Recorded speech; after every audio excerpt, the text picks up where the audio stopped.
আসসালামু আলাইকুম রহমতুল্লাহ। যে সমস্ত প্রিয় আফরা ঘরে বসে আপনার শাড়িতে পাঞ্জাবিতে ব্লগ করতে চান, তো আপনারা আমাদের সাথে যোগাযোগ করবেন। যে কোনো ধরনের ডিজাইন কাস্টমাইজ করে নিতে পারবেন ইনশাআল্লাহ।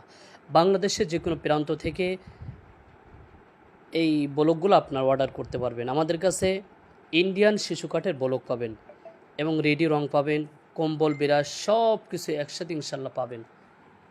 দেখেন, আমাদের নিজস্ব কারিগর দ্বারা কিন্তু এই ব্লকগুলো নিখুঁতভাবে তৈরি করা হচ্ছে, খুব নিখুঁতভাবে। আশা করি আমাদের যদি পোস্ট ভিডিওগুলো দেখেন তো বুঝতে পারবেন কতটা নিখুঁতভাবে এই ব্লকগুলো তৈরি করা হয়। খুবই চমৎকার ডিজাইনগুলো দেখেন, খুবই চমৎকার। এই যে ডিজাইনগুলো আর্ট করা হয়েছে, এরপরে খোদাই করা হবে। খুবই চমৎকার চমৎকার ডিজাইন কিন্তু আমাদের কাছে আছে। আপনারা চাইলে আমাদের স্ক্রিনে দেওয়া নাম্বারে যোগাযোগ করে, ইমো হোয়াটসঅ্যাপে যোগাযোগ করে দেখে শুনে অর্ডার করতে পারেন। দেখেন কতটা চমৎকার ডিজাইনটা, কত সুন্দর নিখুঁত করে কাটা হয়েছে। তো ভালো মানের ব্লক নিতে চাইলে আমাদের সাথে যোগাযোগ করুন ইনশাআল্লাহ। বাংলাদেশের যে কোনো প্রান্তে আমরা হোম ডেলিভারির মাধ্যমে আমাদের প্রত্যেকটা পার্সেল পাঠিয়ে থাকি।